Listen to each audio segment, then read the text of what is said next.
7:38. Let's rise for the Pledge of Allegiance.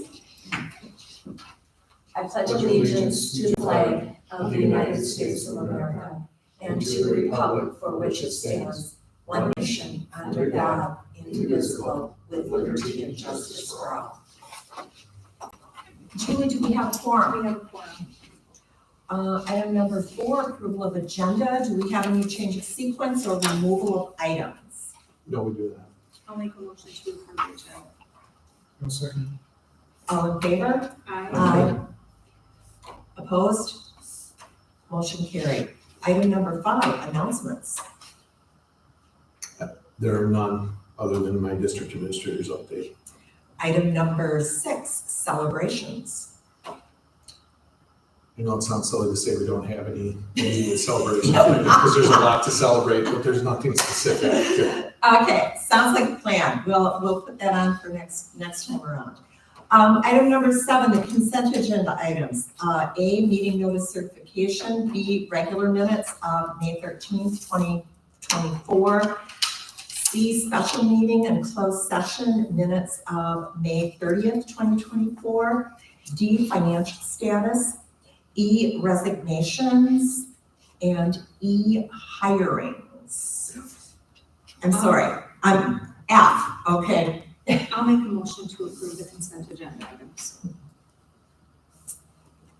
I'll second that motion. Okay, is there any questions about any of the consent agenda items or discussion? If not, all in favor, say aye. Aye. Aye, opposed, motion carried. Item 8, information only items. First of all, yes, Question, Mhm. Are we able to get this sent to us or should I move?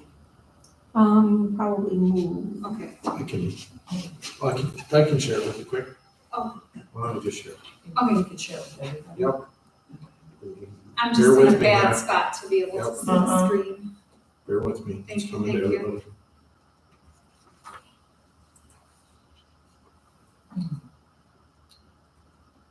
Thank you. Typing as fast as I can. Yeah, Mr. Polsey would be proud. The keystroke Yeah. performance, Yeah, keystroke. excellent. And you should have the link. Because we all learn on typewriters. There we go. Thank you so much. Yeah. I appreciate that also. Okay, so I wanted to give the board and the community an update on our principal hiring process. So we interviewed this afternoon for the high school principal position. We had 14 total applicants. The committee made up of 14 staff and admin, and then there was a family community panel made up of 10 individuals. The staff and admin ranked applicants, and we brought in 5 for interviews today. We did select finalists that I will be notifying later tonight that will be coming in Wednesday, June 12th, this Wednesday at 7 p.m. to the Fine Arts Center for a community forum.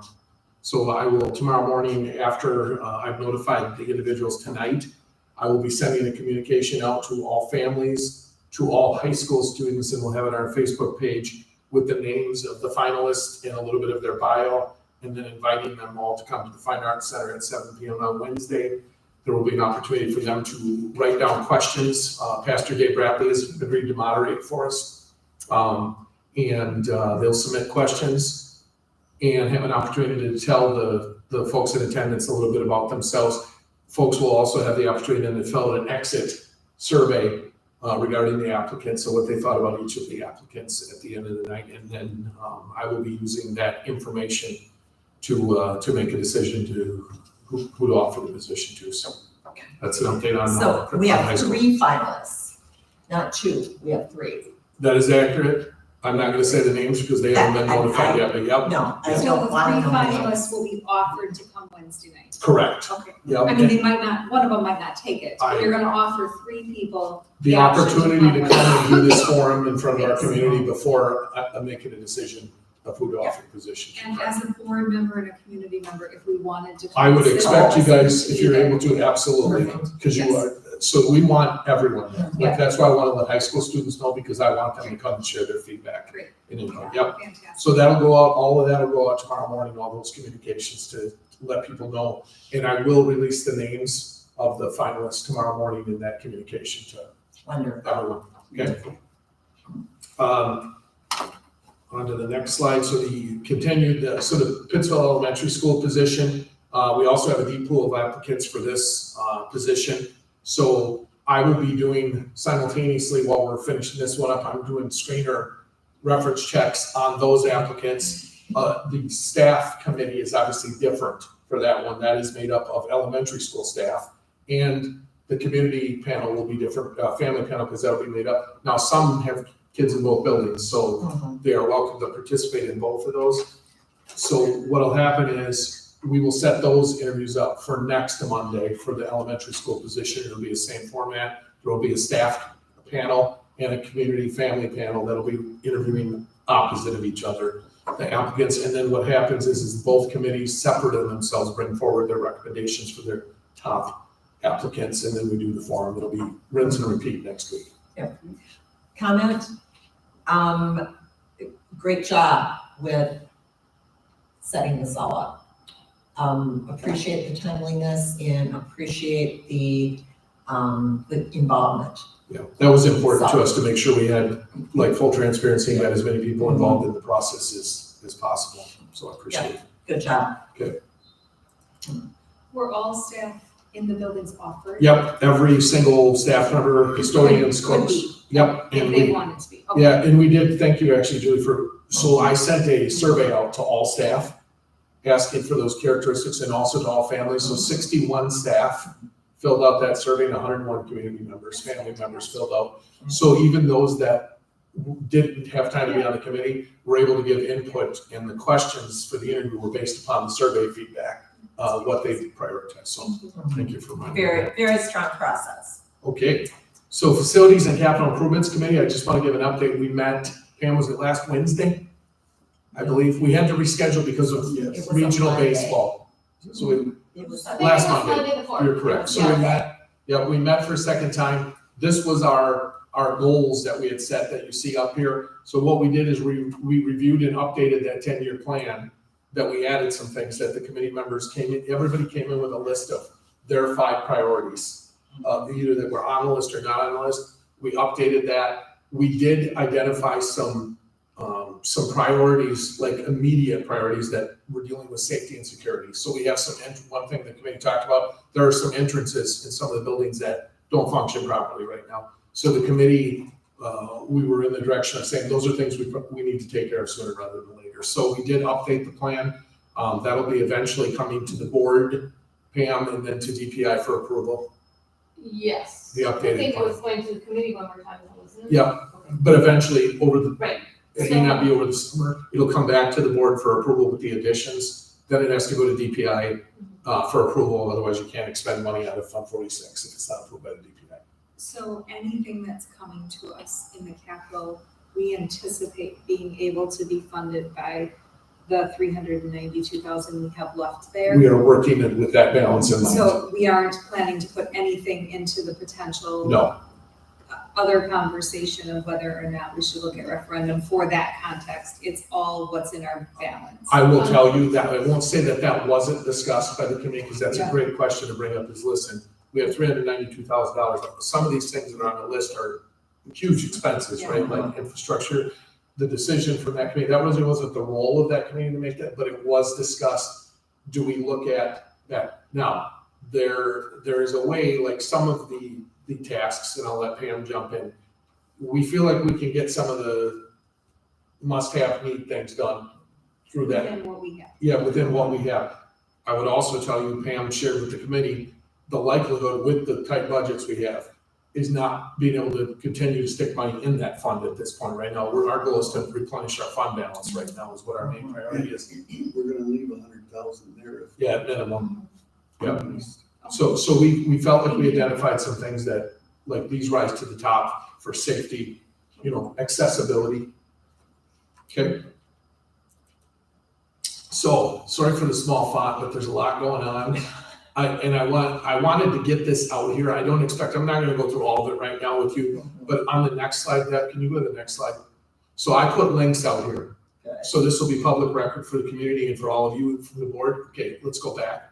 So all of these things will have a link where people can look at the resources we're talking about. So the letters training we had talked about for staff, that's part of the Act 20 requirement, that's gonna be happening here shortly. June 20th, I believe is the first training. That'll continue. You have to start training by July of 2025, not finish it, it has to be started, okay? So our K-5 team went to the vendor fair where the approved resources by the state that are out there now, they have that list and you have to pick something from that list. They went to that, they narrowed it down to CKLA and Bookworms were the two that they felt fit what our needs were. We sat down, we had talked about a pilot, like piloting both of them for 9 weeks and we're like a classroom would switch. The decision was made at that point, there is no perfect resource or curriculum. Rather than piloting, we need to figure out what fits best for us. What do we need to supplement it? And let's just get going on it and be consistent. So the decision was made to use Bookworms. And this was after talked to districts and visited districts that actually use CKLA. They talked to folks. Bookworms is relatively new.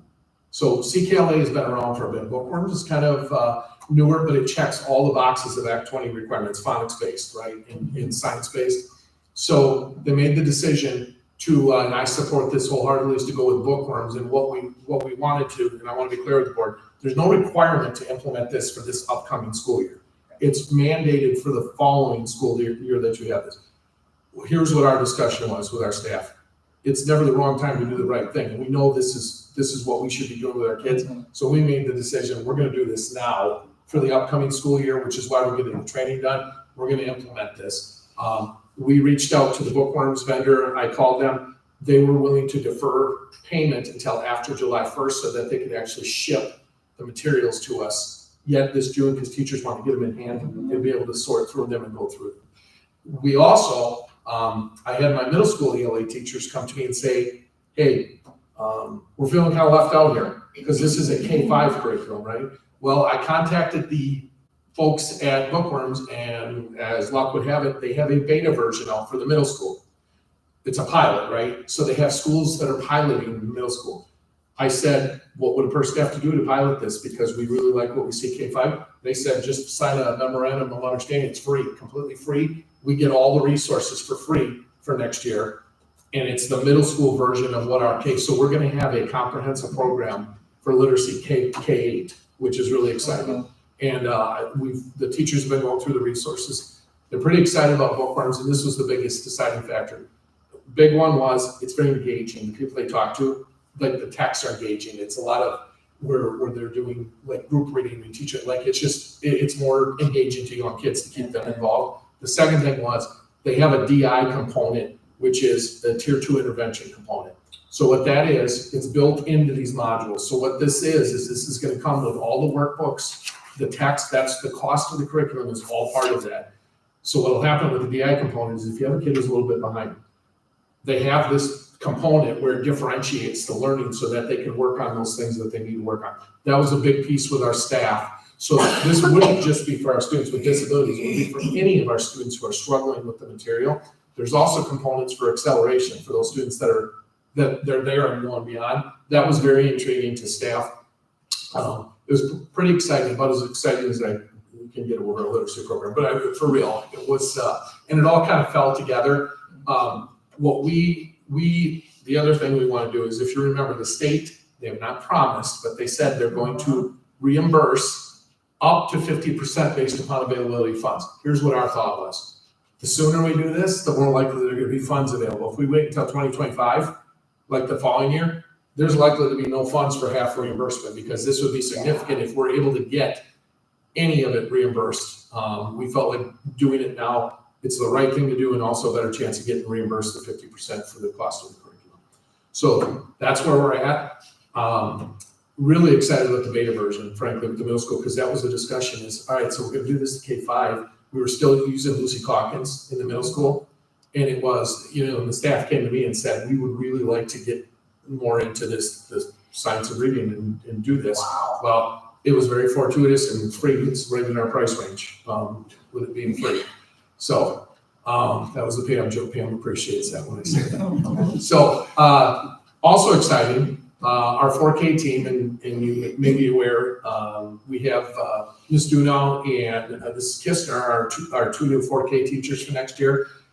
They, and along with Candace, have been exploring resources for our 4K classrooms. So what they did is they were looking at pocket of preschool and Discovery Station learners. The decision they made, and they let me know today, is, you know what?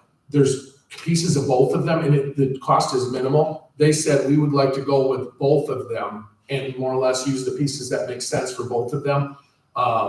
And they're both focused around play-based, social emotional sports, that research-based curriculum, but play-based, because at that age level, you should have play-based learning is what it should come down to.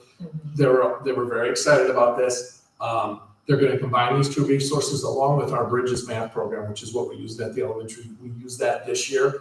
Very positive feedback from staff on the growth we're seeing with math scores using Bridges in the first year. So they're going to supplement. I guess the best way to explain this, I've often said there's no perfect curriculum or resource. The best way to look at it is like a toolbox. You don't have one tool that does all the stuff in your garage. You got like 40, many that you don't use, right? But when you need that tool, you pull it out of there. So this is like a toolbox.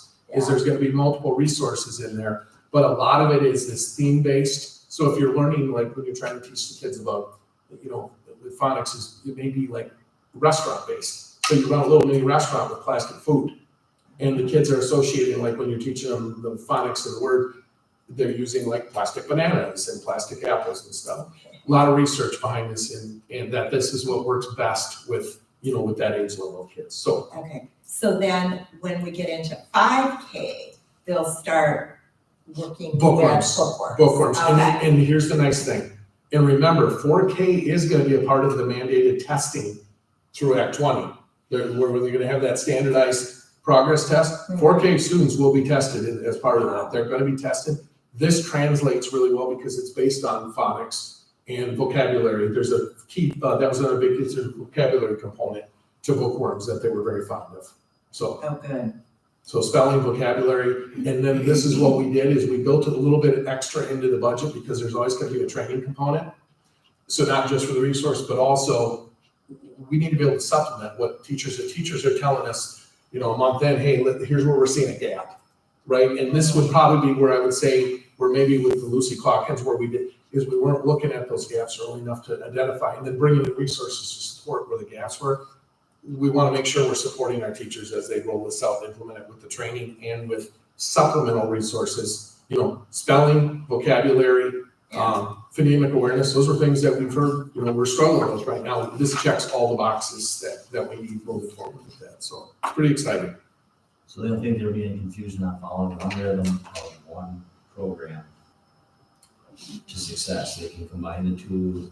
Yeah, they have no doubt. Yeah, they're going to pick the best pieces of each and use it, but it's all, the big piece for this is the umbrella. You want to make sure you got the big umbrella. The things that are underneath it are okay because it's using the same concepts. And for 4K, it's play-based instruction, right? And So will this information be used in the interviewing panel with the principal that's coming into the elementary school? I can't divulge that, Julie, because the people might get a leg up if they know before we get the interview. Well, just because, again, ideally, potentially, you would want, a lot of times that can be some of the struggles, is you bring in a new leader, they have a new style, they have a new, this is what I like, this is what I think it's really, we obviously couldn't wait for that anyways. But, we would want the staff's input and what works for them, so I don't doubt that, but I just think it's critical that whoever might be leading it, like, this fits well, because otherwise, again, we spent a decent amount of money pre-U on a whole different path and curriculum and different things, and that can happen when you have different leaders. So just making sure that this matches the passion of, because it's obviously matching what our staff want, so then it would be important that would match who their leader was also. And it also matches what the director of curriculum instruction wants, which is me. Well, and again, we haven't given a leg up to anyone who's Yeah. interviewing because I would this is expect they do open their and- research. Right, this is open session Yep. and they've now all heard it, right? I put this in there for But a I reason, think- and I would hope they do their Yeah. homework. Okay. If we don't ask, they assume they will. Yeah, and this isn't, like, to be clear now, like, you have to pick from that pool of resources that DPI put out, and they all have boxes they have to check, the same boxes, like, right, like Pam brought up one, we checked right when we were looking at bookworms, it's gotta be in a person's native language, it's gotta be available in a native language, that's a requirement of DPI, so that you have to have Spanish versions of all the resources and materials. So all of these resources, it's gonna be little nuances that are different, maybe, and mainly to do with the materials, but great question. I would pick, and you bring up a great point, like when you're bringing someone in, I think I told the board this when I was going through the interview process. If you were to ask me what's my mission, like, or my goals, I would say to you, that's not important. What's important is what is the district's, and then you need to find someone who shares those, because it's not about one person. It's not about me, because people come and go.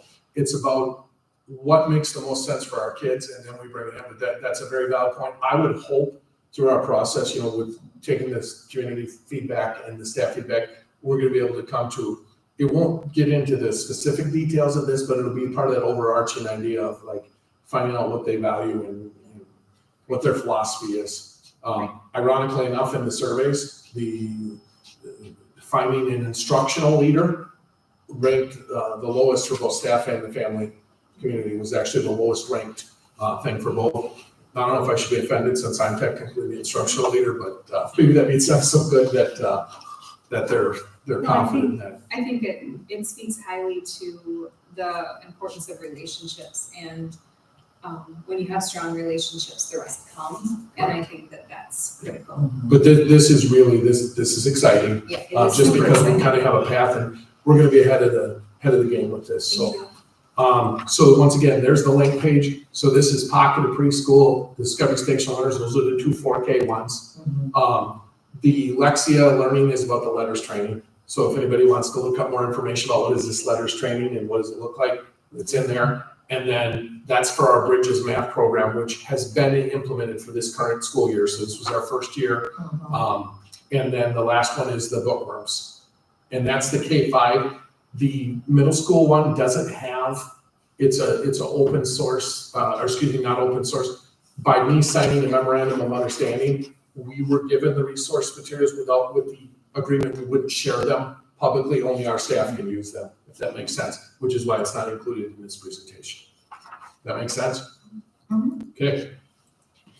This last piece, Deb, there's one more slide. I did just want you to see, this is the kind of the fundamental piece. I felt this was of bookworms. Like, what are their main core pieces right there? Deb, are you able to zoom in? No, won't let me. Okay, but folks can pull this up on their individual screens. It's available. So anyway, that's kind of our literacy update and where we're at. Any questions? You said the pilot program of, what was it, 6 through 8? Yep. Then is the curriculum is not available for public knowledge, No. the fact that it's in the testing stages, or not pilot. It's proprietary right now because we agreed to pilot it. So they don't want it to get out public so that a school district could use it. So it wasn't open sourced. Like, we were given access to all these lessons and documents because we signed up as an agreement. What we have to do is we have to fill out surveys to say, well, here's what our kids are saying about this. That's why they're letting us use it, is they'll take our feedback. So we're kind of, I don't want to say guinea pigs because it is, once again, it's science-based. It's based upon the same K-5 philosophy, but yeah, that's the main reason is it's not to be seen. They just don't want to share it out with their. I can understand that aspect of things, but what I'm curious about is, I mean, this is their 6th grade, 7th grade, 8th grade year, and this is, what they will be taught these years. Yep. And so that bookworms that is not available in curriculum to the public will be taught to these students. Yep. We don't know what they will be learning. Well, we do. I guess I just can't share, if we wanted to talk like concepts and those types of things, and the kids, parents are, we just can't post all the resources publicly, if that makes sense, like the minutia. Like, there's no secrecy. It's truly just about like when we adopt the bookworms piece, the K-5, it's gonna be uploaded and it's gonna be public information, like what we're doing. This is strictly because it's a beta version, but it lines up, it's a progression of what was happening in K-5, which is what we liked about all those principles and concepts. It's gonna be seamless to the kids as they go through about how it's So done. general ideas will be in the 5 or K Those- 5. I mean, it's gonna be the same. type of Those three concepts pieces, advanced. yes, those three pieces you saw, my eyes aren't working anymore here, but I'm gonna tell you. So like I have not- shared reading, and then, the ELA component where you're doing, so the teacher will read a lesson, and then the kids will do some partner reading, and then you'll potentially do like themed type of things where the kids might write a paper on a theme or do particular readings on themes and stuff. So that process is the same all the way through in this program. It's just more age-appropriate materials as they get older, if that makes sense at all. Alright. So if you were to look at this, Chris, Well, check out the website. correct, Yes. yes. That makes sense? It does. Okay. All right, that's what I have for district administrator's update. Okay, do you have something for the, oops, I have to go back to my thing. Potential referendum information. So here would be my, obviously, the budget presentation tonight was sobering. I think we've, great questions from the community members here about, I think we've laid out a case that, we're looking at that, and we would need to make a decision by the August meeting. The board would need to make a decision if we were going to go to referendum by August, so that we could meet the 70-day, working backwards with the 70-day requirement. Pam brought the two budgets because without approving those tonight, we wouldn't have the option of going to referendum. That's why, so they're not written in stone, but it's a discussion we're gonna probably have to start seriously entertaining soon, because the reality would be this. I will just say, in full transparency, like staffing wise, to make the types of cuts we're talking about with the decrease in revenues would be catastrophic in a district our size. Like, this isn't like one position. This is like, when you're talking $700,000, this is like double-digit positions, and that would be administrative staff. Like, we don't have that right now. We don't have like excess where we are like, well, we could go here. We reduced some positions through attrition and retirement this year already. We're operating pretty lean right now when it comes to staffing the way it is. So not an easy decision for the board, but this is the reality of where we're at. And we're not talking about it. I think you saw in the budget proposal for budget 2, this wasn't like increasing like 4 FTEs either. No. This was not increasing any FTEs. This was to maintain what we're doing, which I think we're doing a pretty good job, but to maintain that, to be able to compensate staff and to be able to put our fund balance back where it needs to be, which obviously could impact our credit rating. The lower your fund balance gets, it impacts your credit rating. So, that's where we're at with this. That's my update. So we're in invest, but. Yeah, discussion? I'm just wondering, as this goes forward, we have the list of, like, we would put X, Y, or Z back in the budget if the referendum passed, so it's things we're already moving to do without. I mean, we'll be able to, in the future, to quantify like what that is, like 10%, let's see, supplies. I mean, supplies, just so like when we start talking, if we start Right. talking to people about it, Yeah.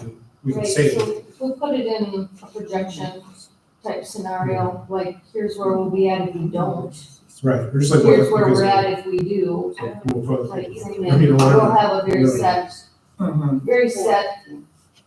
items, what we Yeah. need. And on that point, to Nate, is like, the $50,000 that we reduced for those, like, the supply budget, like, that's just it's a small part of our budget because the staffing is our major source, of expenses.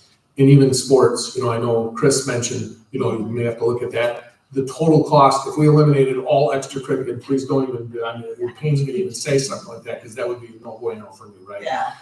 And is that it would save, I don't know, but it's in this stuff right here. but it's Not much, it's not minuscule much. compared to the full budget. Yeah. Yeah.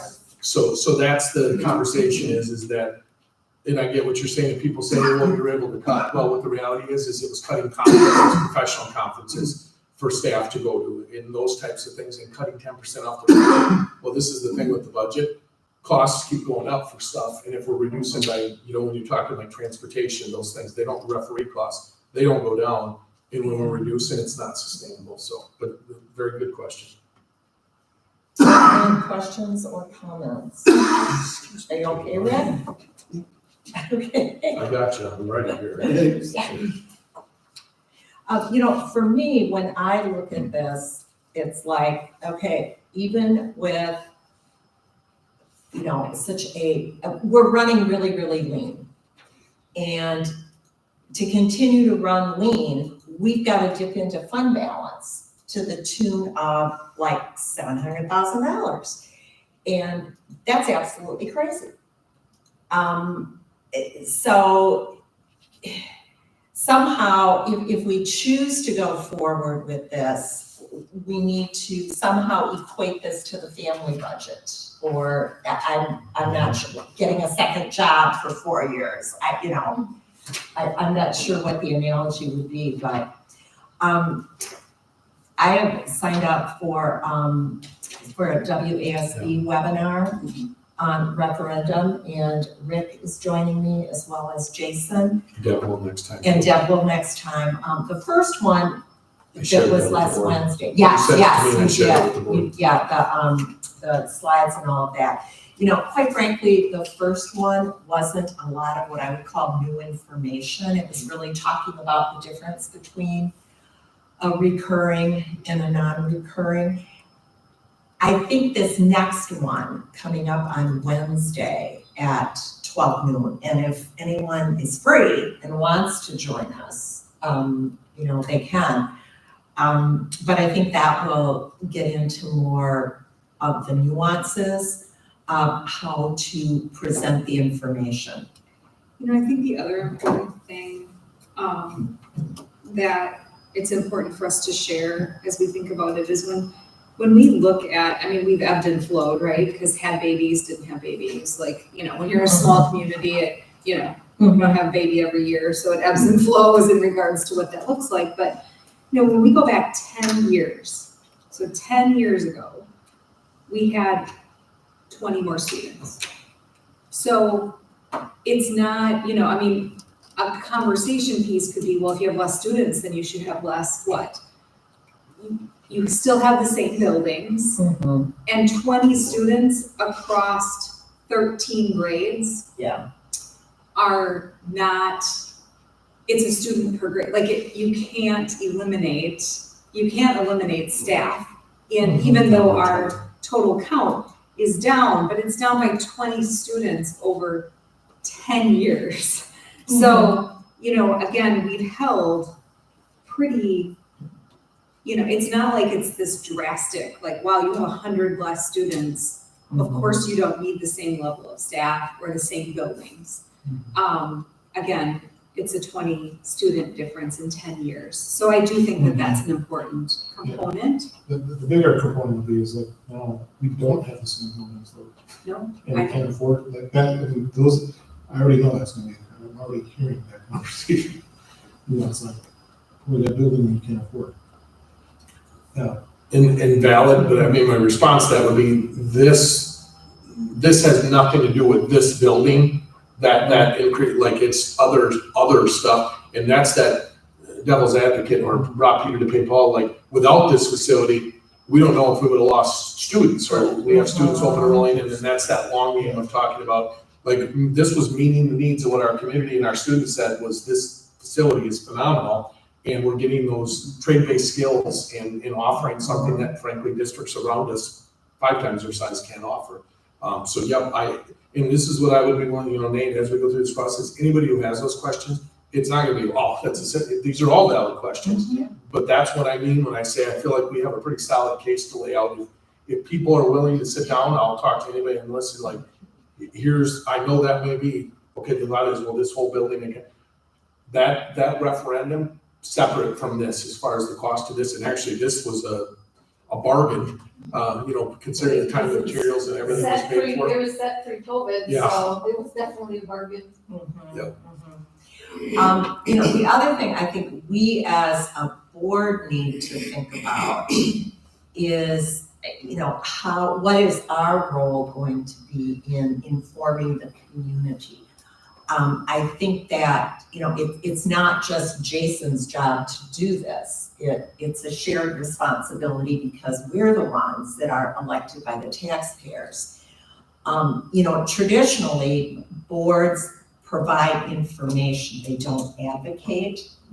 But along those lines, I think the other thing, if we choose to go to referendum, is to, take the temperature of the community and see if there is going to be a group of community members that want to take that advocacy role. That's what we did when we built the varsity gym and the auditorium and the administrative wing. There was a yes committee for that was quite well organized. And I think there's a lot of value in people hearing from other community members. There's a role for all of us. Jason has a role, we as a board have a role, and I think if there are community members that believe that we need to do this, I think there's a role for them also. So, any other thoughts? Comments? Okay. Then I think we're ready to move into discussion and action items. The second reading of policy 446, student searches. So the requested language that was added in was, Deb, you have it up? Yep. Thank you.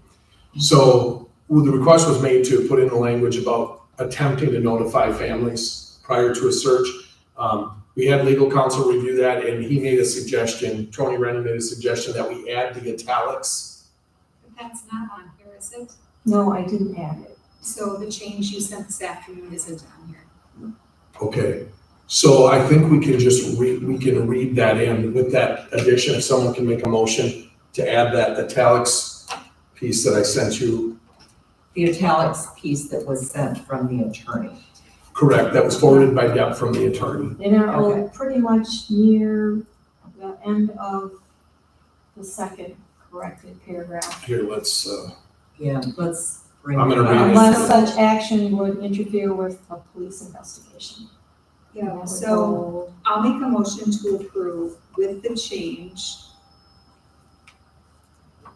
of the principal or designee conducting the search will attempt to notify the student, parent, legal guardian of the reason of such search prior to the search, unless such efforts interfere with the ability to address an immediate threat. Yep, that was the recommendation, was that last phrase would be added in if it's an immediate threat. And the prior to the search is what was Correct. actually, so the request was to add prior to search. Yep, And then Tony's response was that's fine, and with this also clause. add, Mhm. which would mean that, of course, if there was immediate danger, he Yep. would deal with the immediate danger. He felt like that checked all the boxes, so it gives that language, we're gonna attempt to notify parents, but if this is determined to be like, a weapon or something that requires immediate, that would give us the ability to conduct that without going against our policy. So you're making a motion to that effect? Yeah, Julie? I'm making a motion to approve the changed policy, the second reading, with that additional language. The Of addition, prior to the search, unless such effort interferes with the ability to address an immediate threat. is there a second to that motion?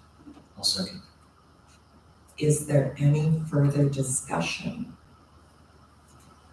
All in favor of approving the policy, signify by saying aye. Opposed? Motion carried. Okay, item B, 24-25 athletic handbook updates. These are, I would say, minor updates. I'm here for Mr. Dennison Head Basketball League. so I'll make a I'm told- motion to approve the 2024-2025 athletic handbook. Is there a second? No, second. It's been moved and seconded to approve the athletic handbook. Any other questions, comments, discussion? All in favor, say aye. Aye. Opposed? Motion carried. Item C, the football and softball field repairs. Jason, can you please give us a little bit of background on this? Yeah, so the reason for the emergency pre-approval was because of the time-sensitive nature of, we have our first home football game in the end of August. And the process that's actually gonna be undertaken on both fields is called phrasing. It involves skimming off the top layer. The issues we have right now is the fields, both fields, the outfield on the softball field and the football field are becoming dangerous. There's uneven surface. The lip to the softball field is like 2 inches going into the outfield, which is a whole issue. In the outfield itself looks in places like the Grand Canyon. Really no way to repair these types of things without more or less starting from scratch. This was a happy medium of starting, rather than taking it all the way down to dirt. This phrasing involves coming in with a specialized piece of equipment, and the football field was done a week and a half ago, is they come in and they use this skimmer that takes off everything down to the roots. It leaves the root system, which is what allows it to actually come back stronger, and it rolls it out and flattens it at the same time. So it skims it, flattens it, and then they seed it, and then you water it, and we have the new watering system in. And they had told us, we were in a window, that if we did it, they were reasonably confident that we would have it ready to go by the first home football game. The softball field, the reason I'm waiting until the end of July is because there's youth baseball and softball that take place, youth softball events all summer. We're waiting until those are done in July, and then there's time enough in the fall to let that regrow and be ready to go for the spring season. So both fields, this is going to get them back where they're safe, and I mean, something to be proud of. As far as the big piece would be the safety, is because we were at a point where potentially we'd be looking at, if the field was considered unsafe, we'd have to be not hosting football games and playing them in a We closing. had a terrible field last year. It's been getting worse constantly. We had the only field in the state that was better in October than it was in August. What kind of a watering schedule can we see? How often is this supposed to be watered? How often is he supposed to be up there taking care of it? So Rick, I don't have those details of how often the watering will be, but this is the thing I will tell you about that irrigation system. Until we installed that irrigation system last year, a lot of these companies wouldn't touch the field, because what they said is, without a consistent, reliable irrigation thing, they didn't want to come and do work and then have their name stamped on it and then have the field not be. So the irrigation is the key, is that we have a system set up. I can't answer like the frequency. The irrigation is the key. Yep. Over the last 10 years or so, we've stopped irrigating pretty much.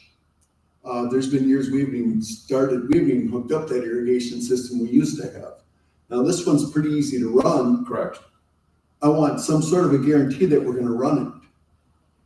Well, Having it there is great, I can but only not speak to- using it. I can only speak to the 2 years, but I can tell I you know. that with the money we've spent installing the irrigation system and resurfacing these fields, is that if you're looking for a guarantee, then I would tell you, we're gonna use them. We're gonna take care I of wanna this. make sure it gets watered as often as what they recommended. I have seen in the past where this hasn't happened. And that's that's the reason why our field ended up the way it did, was years of neglect have just built up to where last year it really wasn't that safe. It was very unlevel, very dangerous for kids. For So both of the is fields, we're at that point, we the- wanna move The forward. dollar amounts we have in here, are they built into our budget that we just approved? The 27.5 will be on this year's 23-24. The 22,150 is built into budget. Because it's happening after July 1st. Okay, just making And sure. also it's from that other fund, that specific No. fund that we No. It's can, on Fund 10. it's out of Fund 10. It's Fund 10, not Okay. Fund 46. It wasn't listed in there. Okay, And where Thank did the you. money last year come from to get the system? Was that Fund 10 also? Part of it was Fund 10, part of it was donation for The the football. irrigation. Program donated 19,000 towards it. okay. I don't recall the donation. I do. I remember those dollars. Yeah. So, I have a question about the softball field. Yep. We do not have an irrigation system there, is that We correct? do not, and I will just tell you, because of the timing of when the season is, we have less issues with Mhm. irrigation, because it's a spring, it's played on in the spring. Right, Typically in Wisconsin, those are Right. wetter, right? So it's a good question. No, there is not an irrigation system, but the problem with the softball field is not the irrigation or that's the surface itself. It's just, it's unsafe because of the ebbs and flows in it, and the lip, specifically that lip going into the outfield. You know, if you, having 3 daughters who play softball, is if the ball hits the lip, flies up, you're gonna catch one right in the noggin, and it's not safe right now. But the irrigation, we're not worried about the irrigation piece with the softball field. So would you feel comfortable, based on what Rick shared, Jason, to just ask our custodial, like, could they just share with you what we can expect in regards to what that would look like, and you could bring it back to the next meeting? Yes. Just so that, Yeah. just I so just that don't there's have some, this. right, of Yes. course you don't have it right now, but like, just so that we're all on the same page, that we're putting resources into this, and we're Yeah. really, we really wanna make sure that it's. And I'm not gonna say it's a science, but I mean, obviously, one of the things would be depending on rainfall, like you'd monitor, like if we get a lot of rain, like over the last month, we wouldn't have to water anything, right? right. But is knowing, so rather than say like, I don't know if it'd be by inch, like, over the course of a month, it means this much rain or irrigation, and if you're only getting 1.5 inches of rainfall, then you gotta make up the difference with the irrigation. I think it's beyond my mental capacity to know what that would be, but yes, I can. Well, I I actually think it's think wonderful. having them share, maybe even who's the expert in this, share Yeah. how do we take care of this? And then making sure that the appropriate people have that, so that we can actually follow it. I wouldn't actually expect our current staff to even know what that is, right? There's experts that know, like, what is the maintenance we should be doing on it. And I will bring the board some photos of the process. It's actually pretty fascinating if you were able to see the process that was taking place with it. Okay, Yes. well, For and sure. I guess I wonder if the irrigation system is computer monitored. It has the availability to be monitored from a phone with a receiver that's mounted on one of the light poles where you can control the irrigation. We have I didn't even know this, I think it's 164 heads, sprinkler heads are on the field. It's either that or like 185. There's a lot more than I know about, so. Good. Yeah. Good. I will get more Yeah. information, and Mr. Giles and I can share that information at a future meeting. And that would be good. Okay. Okay, I would entertain a motion to approve these expenditures. I'll make a motion. You want each one, or? I think they're two, do they have to be two separate motions, Deb? Okay. Mhm. So they have to be two separate motions. Okay. I'll make the motion to approve the repairs to the football field for $27,500, which received mercy pre-approval by Mr. Naughton. Is there a second? Rick, would you like to I'll second that? second that motion. Yes, Okay. I will. It's been moved and seconded to approve the repairs to the football field. All in favor, signify by saying aye. Aye. Opposed? Motion carried. Next, we need a motion related to the softball field. I'll make a motion to approve the repairs of the softball field at Midwest Athletic Fields for $22,150. Is there a second? I'll second the motion. Any other discussion? It's been moved and seconded to approve the repairs to the softball field. All in favor, signify by saying aye. Aye. Opposed? Motion carried. Item D, AGR results for second semester. So I will do my best to address any questions the board has. Just an overview of AJR, the achievement gap reduction. These are set by our staff. You pick your goals and you can also modify them during the course of the year. So what you see is the results for the second semester. Yeah.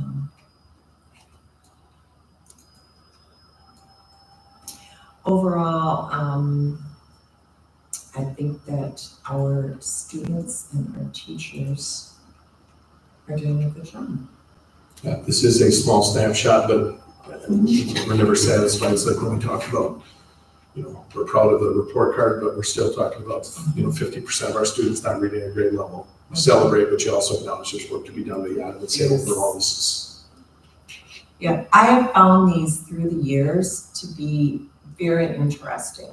And again, I think that the staff, I give a lot of credit to the staff for keeping track of these things and setting really specific goals for our students.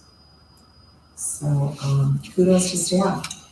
So the only comment that I've noticed is that, and again, don't even necessarily expect, Jason, that you would have an answer to this, but I'll do my something as best. we're bringing the new principal in is, again, overall, I think there's good scores. And then in some areas, and I understand that it can also just be the cohort of who might be in a classroom. Absolutely. But Yes. then there's also some classrooms that the other cohorts scored almost 100% or 100%, and most of the deficit that is existing might be in one room versus the others. And just wondering, like, what additional support or like how that's kind of looked at to assure that we're supporting our teachers and they're also learning from their colleagues who are having really great success, right? So like, what might you have done or tried that could have, and Yeah, that's part of the PLC process, is those conversations and sharing that information, and you hit the nail on the head. Another piece of it too is depending on who's in the cohort, because correct. if you have, and I'm speaking as a parent of a child with a disability, is if you have multiple students with disabilities in your classroom, you may not see the rate of growth, but there's still growth happening, which is, so it is multifaceted. How do we support teachers? It's a conversation in that capacity, is what are we seeing? And that goes back to that tier 1 instruction. Like, what's happening in tier 1 in your classroom? And then for those students who aren't getting it, what's happening in tier 2? And then eventually those folks that really need the reteaching, they get to that tier 3. So it's shoring up all 3 of those levels and taking into account potentially the cohort. This was something I know, Julie, that came up in years, talking about teacher compensation being tied to test scores, which I'm vehemently opposed to. I'm gonna tell you why. Because what you would get is you get teachers reluctant to take on the most struggling learners, because if that was tied to that, there's no perfect system.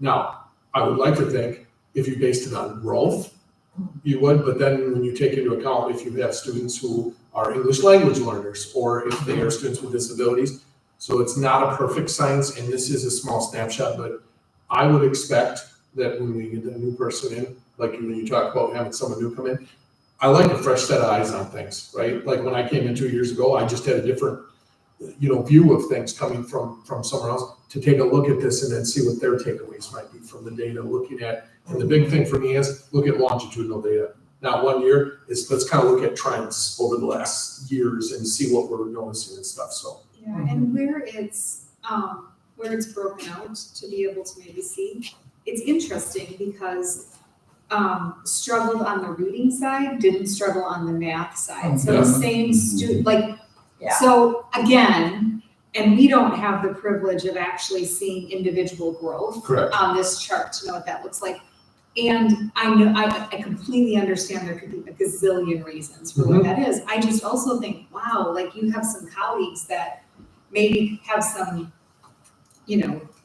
opportunities of like, well, what worked for you? Because it looks like, you had more success in that. So some really cool opportunities. That's that PLC piece, like I said, that's where those conversations take place, is in the PLCs. Thank you. Yeah. Yep, and the grade level meetings. Yep. Really appreciate this report. And I think it's. The teachers put it together. Something to, Not take credit. it's something to continue to To keep build in front upon. of us. Yeah. And to build upon. Absolutely. Okay, item E is the ELA curriculum for, oh, I'm sorry. Yep. I'll make a motion to approve the achievement gap reduction report for the second semester of the 23-24 school year. Is there a second? Second. It's been moved and seconded to approve the AGR report. Any further discussion or questions? All in favor? Aye. Aye. Opposed? Motion carried. Item E is the ELA curriculum. So Jason, you're gonna have to help us out on this one. Because there's no money And we have, $37,382. I can pull it up, $382. and that's for all resources. I'll pull it up right Is that a question mark? Is it period? Yeah. So that's the very thing. Is that bookworm? Yes, Yes. and that's just for the K-5. Bear with me. Is that an annual or a one-time?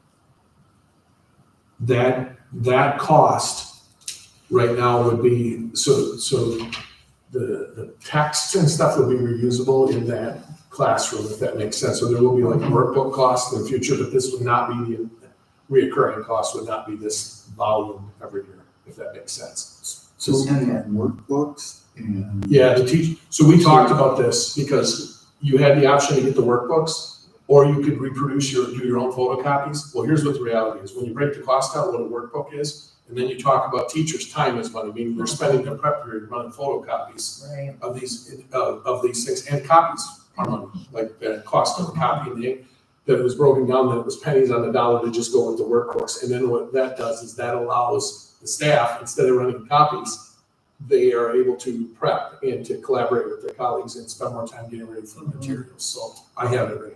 And then also you've got it all right there. Yep. Versus a whole bunch of loose papers That is that kids accurate. are dealing with. And at that age, dealing with loose papers is not good. But it's gonna be a little bit of a change from doing everything on a computer. Well, and that, on that note, while I'm looking for this, just as a way to kill some time, while I'm looking, all right, here it is.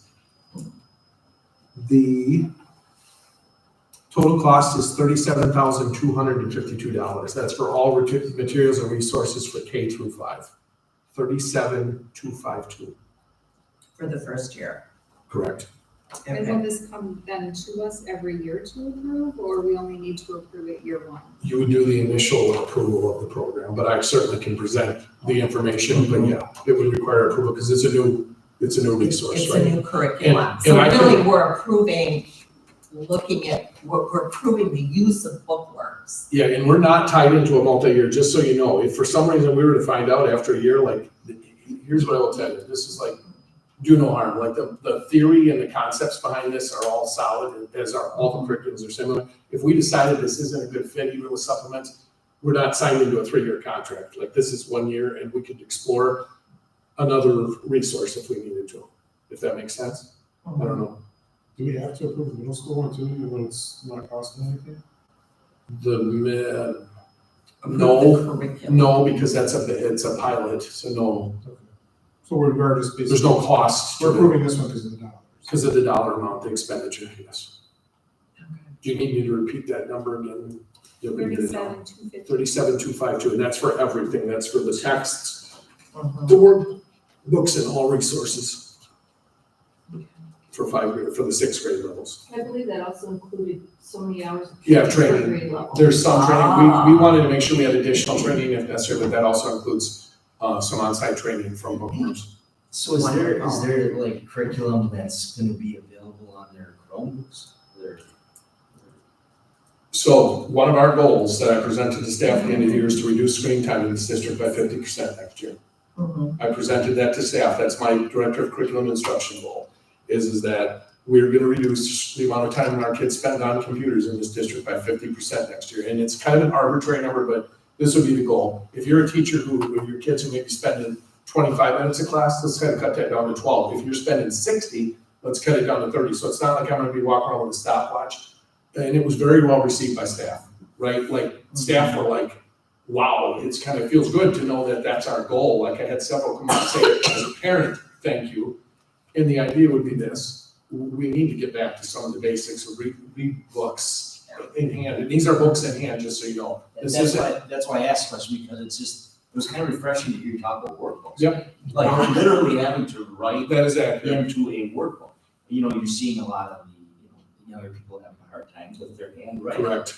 Yeah. Yeah, So and Chris, I was just kind of curious. no, you were right. We like, that's part of our goal next year is to reduce that screen time, and this will be a piece of it. And then the other piece is for those students who need that accommodation, because frankly, there are some accommodations, they'll still have the ability to do it digitally, to type it. Like if we have a student who has, grip issues, like there's some physical disability that require, they'll still be able to type it, but the idea would be, we're gonna move away from spending so much time with our lids up in the school district next year. And there's also the other goal is that cell phones, and if there's any kids watching, we're probably gonna have some hard stuff right now. Yeah. Cell phones for K-12, we're gonna have pockets in all the rooms, and cell phones are a no-go in classrooms, they're going in those pockets district-wide next year when they come into classrooms, so.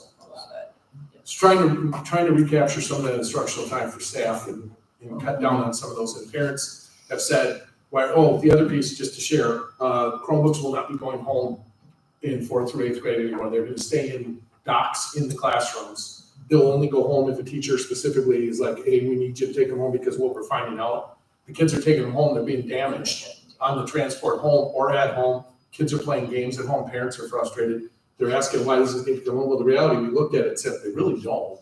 High school's different, but so for 4th through 8th grade, every classroom will have a docking station in it that charges. The kids will they'll get them at the beginning of the day, they'll put them in there at the end of the day, and that's where the Chromebooks are gonna stay, so for the day. Because they're gonna have a workbook. Well, That's right. math is going For to ELA. Very exciting. our middle school math is going more workbook based next year too. They had already, Liz and Ashley had already indicated that their plan was to go to, they're ordering math workbooks to go back to that. Yeah. There's a method to it, but So, I would entertain a motion to approve the purchase of the ELA curriculum for grades K-5. For $37,252. Yeah. I'll make that motion. I'll second the motion. Is there any other discussion? And So, I just have one question. Jason, you worked through all of this, right? Yeah. And you know how we feel about things, like they're not intertwining anything we don't want into this curriculum. Staff went through the materials and the resources, and the idea is this too, is that we have control over, like, have we gone through every single paragraph? No. But we went through enough to understand what the concepts are that we're looking at, and we would have the autonomy to utilize which of the Sure. resources we want to. Okay. Lucy Calkins was very scripted as far as the requirements. This is what you have to do. This gives a little more flexibility as far as what we're able to do. So yes, affirmative to that, good to Julie. hear. Good to hear. Okay, all in favor of the motion related to the ELA curriculum, signify by saying aye. Aye. Opposed? Motion carried. Item F, property liability and workman's comp insurance. Pam, do you have information for us on this? Did you share this with him, Alden? Okay.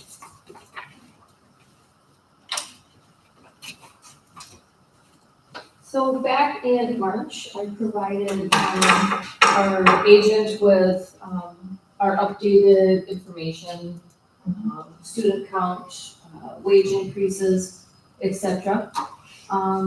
So I decided this year to include all of the pages of the documents, so it's a little more understanding. The first few pages are just like the values of our properties. And Derek was able to get our values down to 5.6% increase. The standard for most schools in Wisconsin was 10%. So it is doing two things. I guess it's looking, I guess, at the age of our buildings as well. They're not all brand new buildings, which would be having more costly repairs, I guess, if something went wrong versus, where ours are not. He was able to keep our deductible at $2,500 per event for items that occurred. So overall, our property values did go up 5.6%. Last year, he was able to keep them at 5%.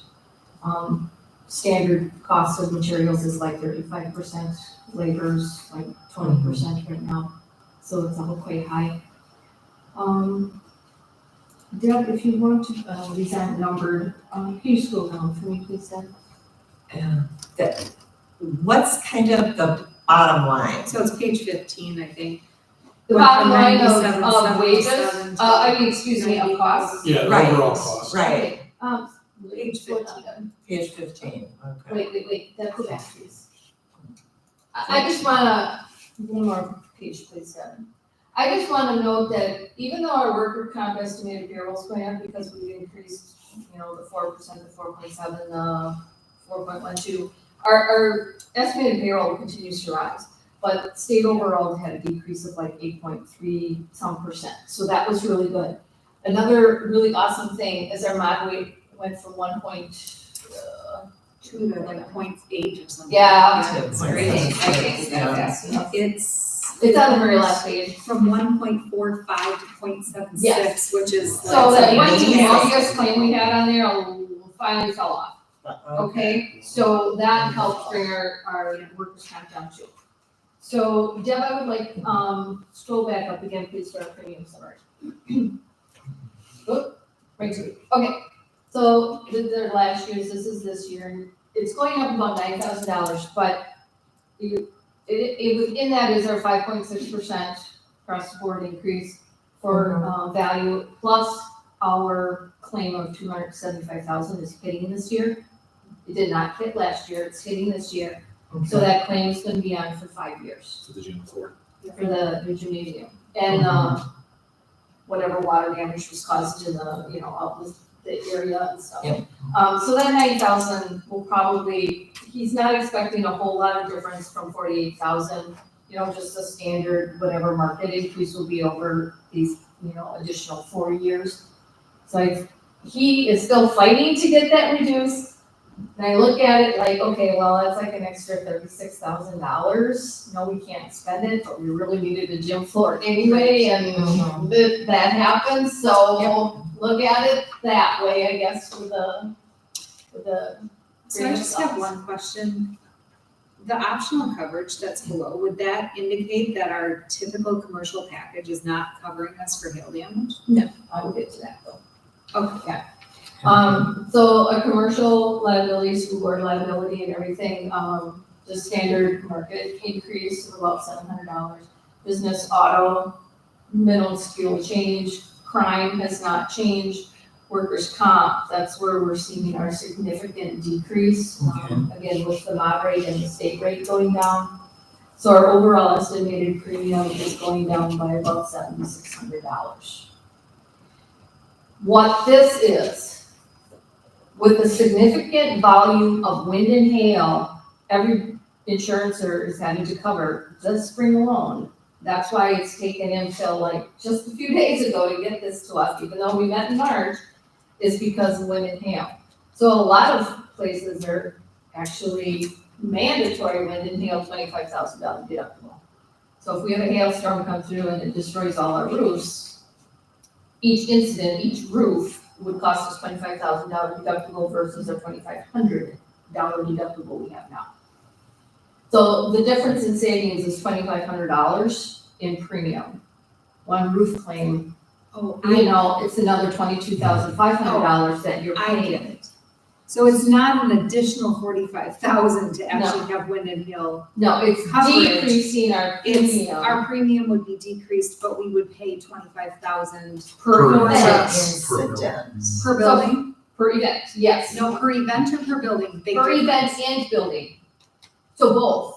So if we could have 2 hailstorms go through and we just get a roof fixed on a high school Correct, and. but more importantly, we could have one hailstorm come It through. hit every roof. Well, and it will hit every roof because they're right Well, next they to may each not other. all sustain Right. damage depending on the type and whatever, of the roof. They may We not just- all sustain damage, but We yeah. just had a each $900,000 roof- claim on our roof, so Yeah. I mean, Yes, yes. and every roof and every car.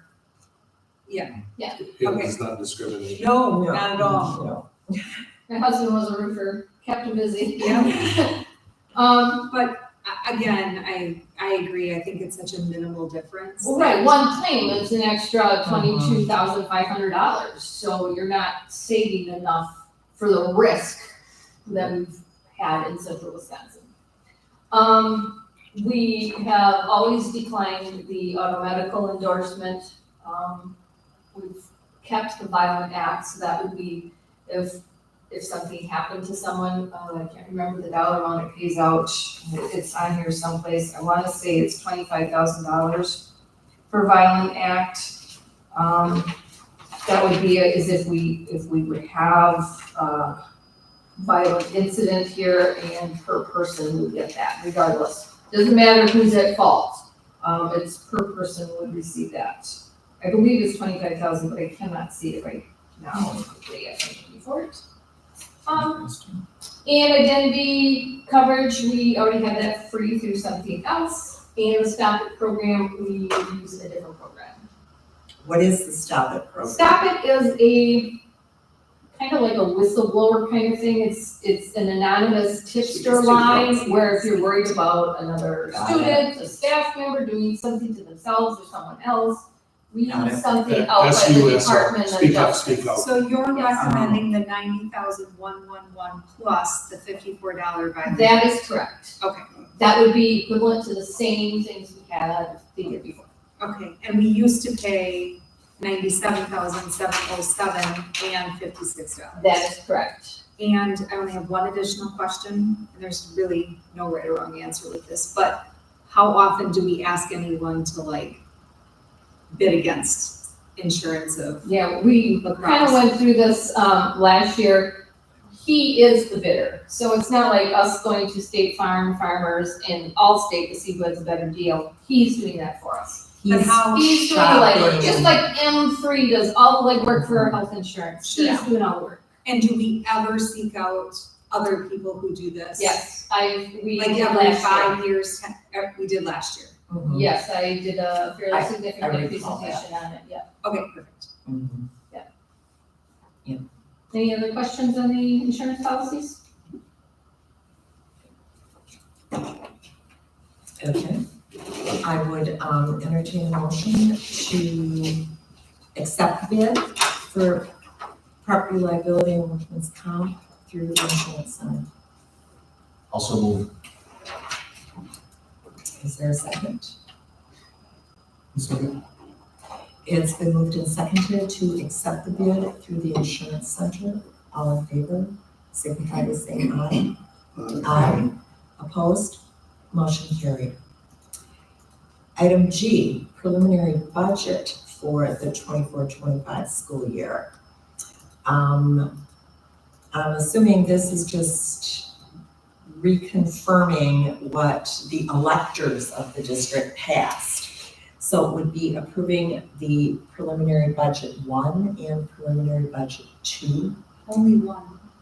We can't approve. No, we have to approve both budget 1 and 2 Right. for the fiscal year, not the school year, for the fiscal year, yes. For the fiscal year. You have to approve the budget or I can't spend any money until end of October. Okay, so we do need to approve both budget 1 and budget 2. Yes, the preliminary, or the budgets as presented during the hearing, correct. Okay. But which one are you working on? The budget 1, but we can't, if We'll be we, working off of budget 1, but we still need to approve both of them or we Yeah. won't be able to we approve couldn't them go to in referendum. October. But we're working off budget 1 because we can't make assumptions and then. So would it be okay to approve the preliminary budgets for 24-25 school year? Fiscal Working year. off of, Fiscal year. working off of Fiscal year. fiscal year, working off of budget 1?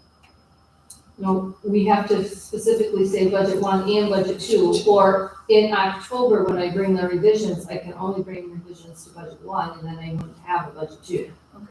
I don't know if, I'm not sure if we need to have that designated that we're working off of budget 1.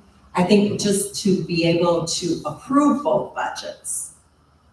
Yeah, this is recommended, This is for like, this is what fiscal legal year. tells you we have to put in. for Right. I mean, language. we're only using budget one. Yes. Budget two is only if there's a, If the referendum passes.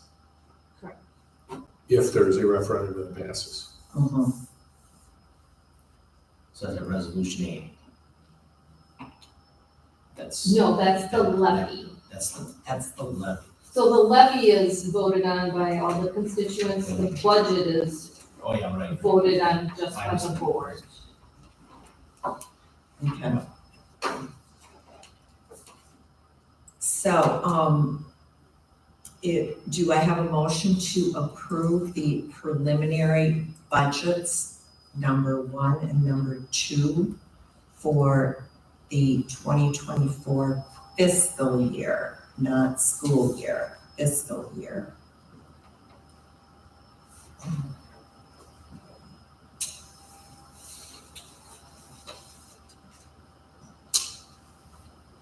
I'll make that motion. Is there a second? No second. It's been moved and seconded to approve the preliminary budgets, number 1 and number 2, for the 2024-25 fiscal year. Any other questions or comments? All in favor of the motion, signify by saying aye.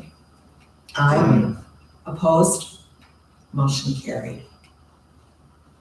Item H, the SRO Memorandum of Understanding for the 24-25 school year. Jason, are there any changes to Negative, this? other than the update of the year. There are Okay, no changes to the contract. We're very happy with Chief Dewar and the role he plays in the district. He will be giving, we have a report that will be coming where he gives a report. That's part of the agreement, so that will be coming at an upcoming board meeting where he and I will present on data from the year for the position, but very happy. The city's very happy with how everything's going. I've heard nothing from the city other than that, and I would indicate that, that'll go to city council to approve this as well. I attend that meeting when it's approved, just in case there's any questions I did last year, so, and so does Chief.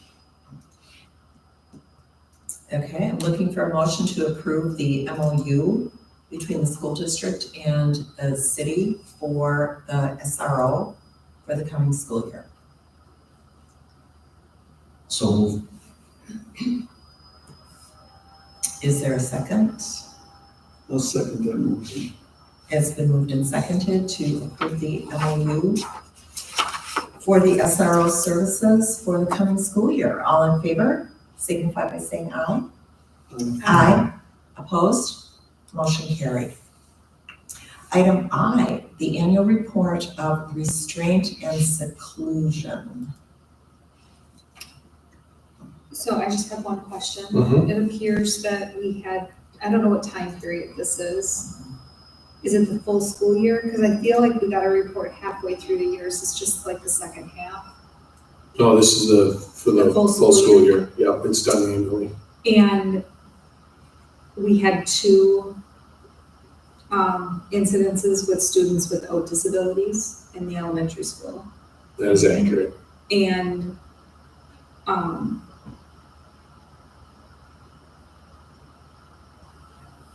did we feel like everything that we should do was followed? Yeah, we do nonviolent crisis protocol training with staff, any staff that, paras, folks who would come into contact with dysregulated students, and all protocol. There's reports that have to be done to make sure that we follow all of our protocols. And anytime you talk about seclusionary training, as someone who was trained in nonviolent crisis training, that's a last resort. Well, this clearly means hands were put on, because it wasn't Yep. just seclusions. Yep. A child was held, right? Yes, correct. I would tell you that considering the volume of students that we have in I wish we could be at 0. We But- were the last time, Yeah. so that made me really happy. Yeah, and it also makes me happy, but in the situation of, was this a last resort to protect the safety of the student? Yes, the reports would indicate that was the case, yes. Is this 2 situations or 2 students? That information would not be, it could be the same student Okay. in both situations. It's 2 incidences. Incidents. 2 incidents. Yeah. Okay. So I would entertain a motion to approve the 23-24 annual report of restraint and seclusion. I motion that we approve the annual report of restraint and seclusion. Is there a second? A second. Any other questions? If not, I'll call for a vote. All in favor, signify by saying aye. Aye. Opposed? Motion carried. I will make a note that I have seen reports from many school districts. And those are very low numbers. I just like 0. So I don't want Which to is minimize required. that it is Right. still, That's part of the Like, it- debriefing process, is- Julie, you're absolutely right, is debrief afterwards to see what. so I don't want to sound like we haven't done a nice Not at job because, Mhm. I have seen numbers in other districts that make my skin crawl. I just love to see 0. No offense, I agree with you, that's our goal, 0. So districts are required to have a school medical advisor that's a licensed physician in order to administer medications. So we were able to utilize Dr. Pulvermacher last year, and we need to renew that agreement. He's willing to renew with us. Gina did a lot of legwork and secured, for whatever reason, I mean, there's not a lot of folks want to do this nowadays. So Yeah. Gina did a lot of legwork to get Dr. Pulvermacher to agree to that. He's willing to do it again this year. Great. I'll make a motion to approve the medical advisor agreement for 2024-2025 school year. I'll second the motion. Is there any other comments or discussion? If not, I would call for a vote to approve the medical advisory agreement. All in favor, signify by saying aye. Aye. Opposed? Motion carried. Okay. We are on to number 10, and the legislative update. Obviously, campaign season is starting. However, we did have one legislator visit. Representative Spiros stepped in, and Jason and I met with him along with the previous high school principal. And we talked about a variety of issues related to funding of schools. Representative Spiros indicated that he's hearing the same thing from all of his schools. So no surprises there. He also had an opportunity to have a tour of the building. And yeah, that went really well. Representative Rosar reached out. Were you gonna get to that? I'm sorry, Steve was hungry. Yeah, I was. Representative Roser, who are reconfigured districts, has Representative Spiros and Representative Roser are 2 incumbents that are both, we're in the geography of the district that's been reconfigured. And she also reached out for a visit. I don't believe anything's been scheduled yet. Nice, it has. It has. 9 to 10 on Thursday of this week. The representative will be visiting between 9 to 10 o'clock. We had to do a reschedule based upon a conflict, but it's been rescheduled for this Thursday from 9 to 10 a.m. Is anyone able to join? 9 to 10? I will not be here. I'm free. Okay. Three? Great, So great. if you want to I'm come to the district offices, if you are able, that's where we'll be here. glad. Okay, yeah, I am not able to attend, so. Good, thank you, Rick. Okay, any other questions, comments on legislative update? Okay, we're on to number 11, public comments per school board policy 187. I don't see anyone in the audience, so I think that's a quickie. Item number 12, future agenda items. There could be additions. These are all on our list. This was a lengthy agenda tonight, so we didn't feel like we wanted to add anything, but hopefully next month we'll try to look at one of these. If we do want to bring next month, I will let you know, we're gonna have the annual report from the directors. If you recall, the board requested that last year. Yes. So there'll be a report from Mr. Seymour, Mr. Giles, Actually, Mrs. Wilkie Sure. will be giving them. I only have one question. Do we need to meet between now and July first? Because there'll be people that you're wanting to start on July first and you have to approve them before they start. I don't believe, Pam, as far as if we were to identify principal hires in the next board meeting, is not until, Well, you wouldn't have to, I mean, I started working before I was. so did I actually, I think when you guys, like, Yeah, but we hired you. yeah. But I'm Yeah. saying, I don't we think put we them would on need to have a after special the meeting, that it would just be, a So they can have a contract without us signing the contract? well, they would be, Okay. Yeah, so we don't need to meet. I don't believe we need to. We'll verify it, and if we do, we'll let you Yeah. know. Right, you know, Okay. but- So there's requirements and then there's what's good practice and what's the wishes of the board. Right, like if the board wanted to meet, like I have a tentative timeline of when we're hoping to identify or two persons, they would start July first, but Right. the hope is, if you saw my timeline, is that we have identified two individuals and received acceptance by, I believe it was June 22nd, I think was the deadline where I laid out the two processes. Well, other people started in the roles before we approved. Yeah.